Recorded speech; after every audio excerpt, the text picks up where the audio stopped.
को गोली लगने की भी बात सामने आई थी, लेकिन पुलिस ने गोली लगने की घटना को नकारते हुए रोड़ेबाजी में लोगों को घायल होने की बात कही है।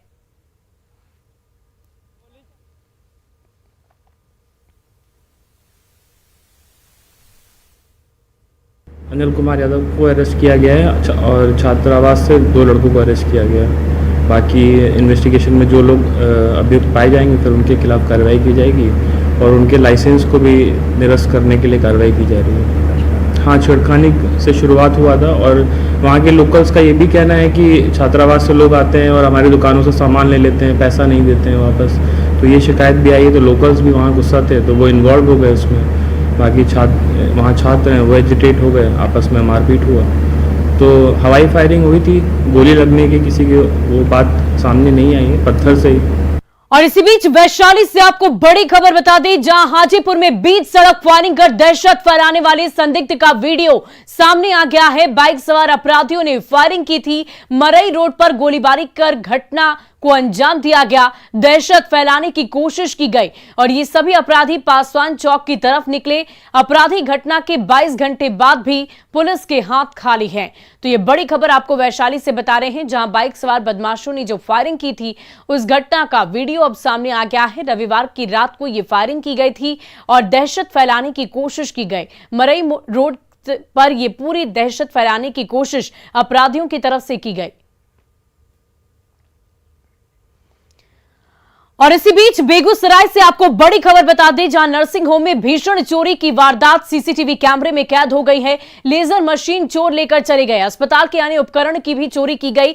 10 लाख से भी अधिक के उपकरणों की चोरी चोरों के द्वारा कर ली गई है। तो बेगूसराय से यह बड़ी जानकारी, जहां को चोरों की करतूत सीसीटीवी कैमरे में कैद हो गई है। अस्पताल में चोरी की घटना को अंजाम दिया गया। ये सीसीटीवी तस्वीरें आप देख सकते हैं किस प्रकार से चोर अस्पताल के अंदर प्रवेश करते हैं और उसके बाद तमाम जो अस्पताल के भीतर रखे गए उपकरण हैं, सबसे पहले लेजर मशीन और इसके अलावा और भी जो अन्य उपकरण थे उनकी चोरी उनकी तरफ से की जाती है और वे सभी मशीनों को लेकर फरार हो जाते हैं। ये गौर से देखिए किस प्रकार से ये चोर लेजर मशीन को अपने हाथ में उठाकर ले जाता हुआ सीसीटीवी फुटेज में नजर आ रहा है।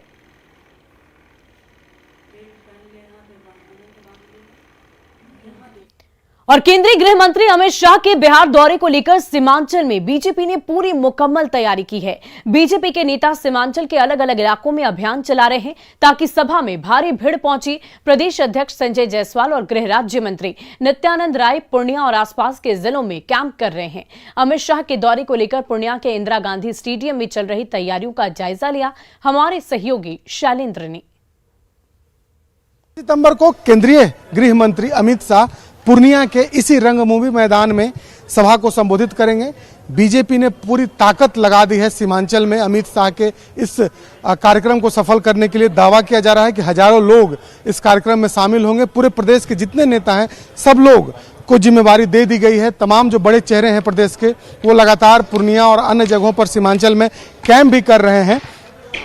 पूर्णिया और आसपास के कई 8-9 जिलों में करीब जितने भाजपा के लोग हैं वो सब इस मैदान में रहेंगे उस दिन। और देखिए उसके पहले की जो तैयारी है, बड़ा सा मैदान है और इस मैदान में काफ़ी संख्या में लोग रहेंगे, तो लिहाजा बारिश को देखते हुए शेड भी तैयार किया जा रहा है। और दूसरी ओर भाजपा के नेता सुबह से शाम तक लगातार बैठक भी कर रहे हैं। हमारे साथ दिलीप जायसवाल हैं, इस कार्यक्रम को देख रहे हैं। किशनगंज भी वो जाएंगे। तैयारी आप लोगों ने लगभग पूरी कर ली है। देखिए, माननीय अमित शाह जी का जो ये सीमावर्ती क्षेत्र का दौरा है, इससे यहाँ के कार्यकर्ताओं में नेताओं में बहुत उत्साह है। सीमावर्ती सीमांचल क्षेत्र में आने का फैसला उन्होंने आज से 3 महीना पहले संयुक्त मोर्चा के बैठक में लिया था। इसीलिए ये क्षेत्र भारतीय जनता पार्टी के लिए समझिए कि उसका ये है खेती है यहाँ पर भारतीय जनता पार्टी की। राजनीतिक खेती कैसे लहलहाए इसकी तैयारी बीजेपी के द्वारा की जा रही है। पूर्व मंत्री रामसूरत राय हैं, आप भी मुजफ्फरपुर से पहुंच चुके हैं और लगातार कैंप कर रहे हैं। सीमांचल की कई समस्याएं हैं, घुसपैठ, तस्करी और तमाम तरीके की गतिविधि यहाँ होती है। लगता है उन पर लगाम लगेगा? निश्चित रूप से मैं जब मंत्री था तो मैं इस पर सवाल भी उठाता था और सीमांचल में लोग घुसपैठी यहाँ आकर के बसे हुए हैं, वैसे लोगों को भी चिन्हित करके निकाला जाएगा। और बहुत ही सौभाग्य की बात है कि सीमांचल इलाके में आदरणीय गृह मंत्री अमित शाह जी आ रहे हैं, तो निश्चित रूप से ये जो क्षेत्र था हमारा क्षेत्र था, हमने अपने गठबंधन के पार्टी जदयू को दिया था, जदयू के यहाँ सांसद जीते हैं। अब ये हमारा सीट कैसे हम जीते इसकी तैयारी कर रहे हैं। बिल्कुल भाजपा के नेताओं को यह उम्मीद है कि जो उनकी पार्टी का एजेंडा है उसे आगे किया जाएगा और यही कारण है कि अमित शाह के इस दौरे से बिहार बीजेपी के नेता काफी उत्साहित हैं। कैमरा पर्सन अजय दुबे के साथ शैलेंद्र, न्यूज़ 18 पूर्णिया। और अमित शाह के दौरे को लेकर बीजेपी प्रदेश अध्यक्ष संजय जायसवाल और पूर्व डिप्टी सीएम तारकिशोर प्रसाद लगातार बैठक कर रहे हैं। सीमांचल के सभी जिलों में रोज कार्यक्रम तय किए गए हैं, जिसमें रैली को सफल बनाने को लेकर चर्चा की जा रही है। कटिहार पहुंचे संजय जायसवाल और तारकिशोर प्रसाद से बातचीत की हमारे सहयोगी सुब्रत गुहा ने। गृह मंत्री अमित शाह के दौरा होने वाला है और इस बीच प्रदेश भाजपा पूरी तरह एकजुट होकर जुटे हुए इस यात्रा को सफल करने के हमारे साथ प्रदेश अध्यक्ष है, पूर्व डिप्टी सीएम है एमएलसी सर और कई विधायक मौजूद हैं। हम बात कर लेते हैं। सबसे पहले प्रदेश अध्यक्ष सर, कई तरह की चुनौती है और गृह मंत्री जी आ रहे हैं, किस तरह से सीमांचल के लोग उम्मीद करें, बिहार के लोग क्या उम्मीद करें? हमारे निवर्तमान राष्ट्रीय अध्यक्ष और इस देश के गृह मंत्री अमित शाह जी आ रहे हैं। अमित शाह जी की पहचान एक ऐसे नेता के रूप में है जो सभी चीज़ों को सही दृष्टि से ठीक करने का काम करते हैं और मुझे पूरा विश्वास है कि उनका इस बिहार के पूर्वांचल क्षेत्र के दौरे से इस इलाके में जितनी भी गलत घटनाएं हो रही हैं उन पर रोक जरूर लगेगा। मैं इस इलाके के सभी जनता से अपील करता हूं कि सभी इंदिरा गांधी स्टेडियम पहुंच करके और माननीय अमित शाह जी की बातें सीधे सुने। आपने देखा ही होगा कि विगत एक महीने से जब महागठबंधन की सरकार आई है और पूरे बिहार में अपराधी स्वच्छंद हो गए हैं और सरकार का कोई उस पर कमान नहीं है। देखिए, किसी भी राज्य की कानून व्यवस्था की संपूर्ण जिम्मेदारी मुख्यमंत्री की होती है और उनका पहला दायित्व है, लेकिन मुझे लगता है कि इस दायित्व को वो किनारा करके जिस राजनीतिक महत्वाकांक्षा को ढूंढने के लिए वो दर दर भटक रहे हैं, तो यह बिहार को कहीं न कहीं ये अंधेरे सुरंग में उन्होंने छोड़ा है। तो ये भाजपा प्रतिनिधिमंडल से जुड़े हुए लोग थे, उन लोगों का कहना है कि सीधे तौर पर जो भाजपा वो चिर परिचित जो भाजपा का मुद्दा है उसको लेकर बार करेंगे और एक बार फिर केंद्रीय गृह मंत्री के दौरे के बाद ये मुद्दों को मजबूती से भाजपा भुनाने की कोशिश करेंगे। सुब्रत, न्यूज़ 18 कटिहार। वहीं जेडीयू अध्यक्ष ललन सिंह ने बड़ा बयान देते हुए कहा कि विपक्ष की एकता से बीजेपी की हार होगी। उन्होंने कहा कि बीजेपी के पास लोकसभा में 303 सीट है, जो बहुमत से सिर्फ 31 ज्यादा है। सिर्फ बिहार और बंगाल में ही इतनी सीटें कम हो जाएगी, जिससे बीजेपी को बहुमत नहीं मिलेगी। उन्होंने ये भी कहा कि बिहार में लोकसभा की सभी 40 सीटों पर महागठबंधन की जीत तय करनी है। ध्यान हटाना चाहते हैं, हम लोग ये होने नहीं देंगे और ये बोल रहे हैं प्रधानमंत्री, अरे अभी तो विपक्ष की एकता करेंगे, भारतीय जनता पार्टी हारेगी, उसके बाद में कोई प्रधानमंत्री बनेगा तब देखा जाएगा, काहे के लिए चिंता करें। 2005 में आप लोगों ने बहुमत दे दिया तो मोदी जी मुख्यमंत्री बन गए कि नहीं बन गए? तो अब इस बार बीजेपी को हरा दीजिएगा तो देखा जाएगा, हार जाएगा सर, 2024 में हार जाएगा। अब बीजेपी के लोग इतना ढोल पूरा देश में बजा रहे हैं, पूरा नगाड़ा बजा रहे हैं, जैसे लगता है कि बहुत भारी संख्या है। अरे 272 चाहिए, आपका 303 है, 31 वो ज्यादा है, 31 तो बिहार और बंगाल मिलके आपको साफ कर देगा, बाकी जगह का तो बातें तो इसलिए चिंता मत करिए, आप सब लोग एकजुट रहिए, बिहार के लोग एकजुट रहे। बिहार में 40 में 40 महागठबंधन को नीतीश कुमार के नेतृत्व में सरकार बनाने वाली पार्टी को देना है और दिल्ली से उनको विदा करना है। बहुत बहुत धन्यवाद। और 3 दिन में अमित शाह बिहार आ रहे हैं। अमित शाह के आगमन ने महागठबंधन की बेचैनी बढ़ा दी है, लिहाजा महागठबंधन ने भी शाह के दौरे का काट निकाला है। सीमांचल बना सियासी अखाड़ा, वो धार्मिक उन्माद फैलाने के लिए प्रयास करते रहते हैं। सीमांचल की सरजमी से शाह करेंगे शंखनाद। वहाँ धार्मिक उन्माद पैदा करना चाहते हैं। पूर्णिया में ये तैयारी है केंद्रीय गृह मंत्री अमित शाह के कार्यक्रम की। इसी हफ्ते 23 सितंबर को अमित शाह बिहार आ रहे हैं। पूर्णिया और किशनगंज में अमित शाह जनसभा को संबोधित करेंगे। इसे बड़ा रूप देने के लिए भव्य तैयारी की जा रही है। अमित शाह के आगमन से पहले बीजेपी के हौसले बुलंद हैं। नीतीश कुमार के पाला बदल वाले स्टैंड में बीजेपी अब अपनी बड़ी जीत देख रही है।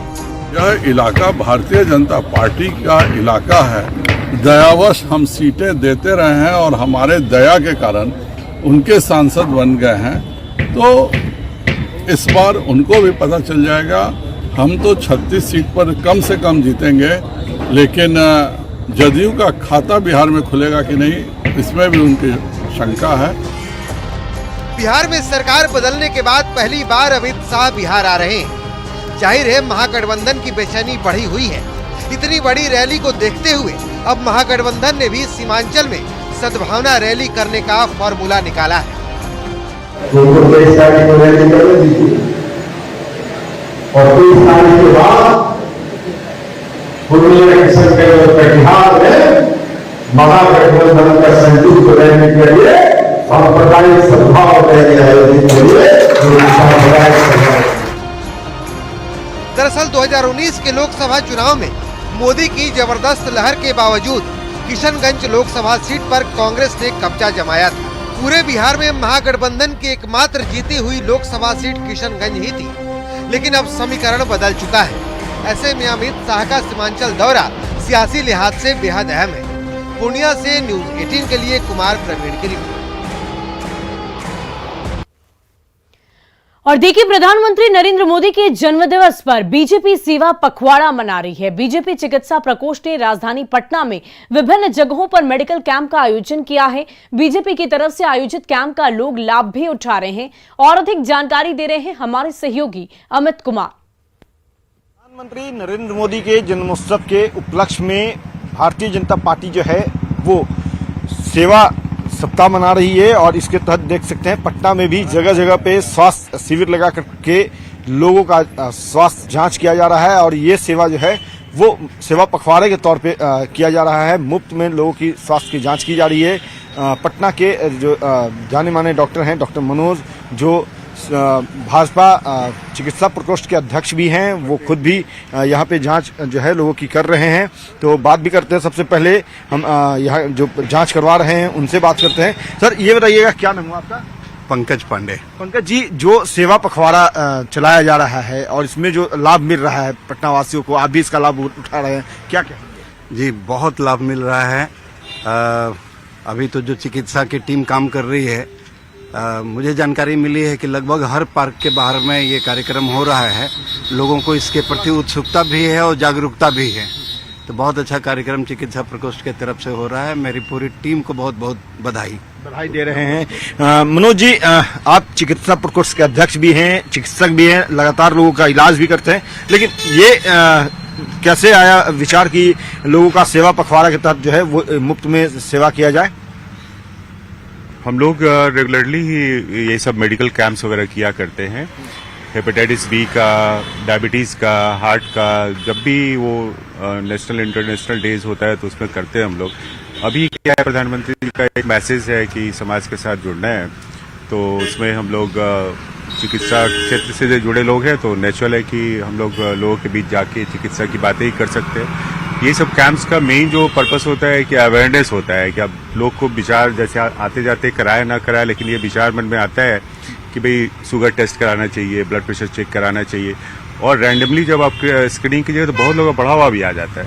तो बेसिक पर्पस है कि लोग स्वस्थ रहें और तभी हम लोग एक स्वस्थ देश का विकास कर सकते हैं। कि बेहतर स्वास्थ्य जो है बेहतर समाज का निर्माण करता है, बेहतर देश का निर्माण करता है। और इसी उद्देश्य के साथ भारतीय जनता पार्टी ने जो है सेवा पखवाड़े के तहत ये कार्यक्रम का आयोजन किया है।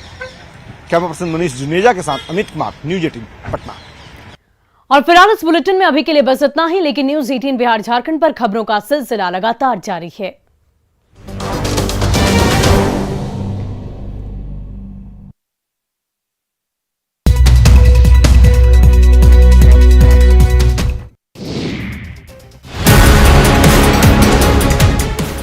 महाराष्ट्र के कई हिस्सों में लगातार बारिश हो रही है। ऐसे में महाराष्ट्र के कई हिस्सों में नदियां उफान पर है। महाराष्ट्र के नासिक से जो तस्वीरें सामने आई है उन्हें देखा जा सकता है कि नासिक में गोदावरी नदी का जलस्तर बढ़ने से नासिक का मंदिर जलमग्न हो गया है। नासिक में 2 दिनों से हो रही बारिश के बाद गोदावरी नदी उफान पर है और कई मंदिर को अपने आगोश में ले लिया है।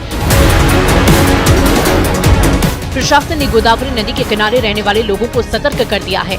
देखा जा सकता है कि नासिक में बारिश की वजह से गोदावरी नदी का जलस्तर बढ़ा, जिसके बाद देखते ही देखते मंदिरों तक पानी पहुंच गया है। भारी बारिश के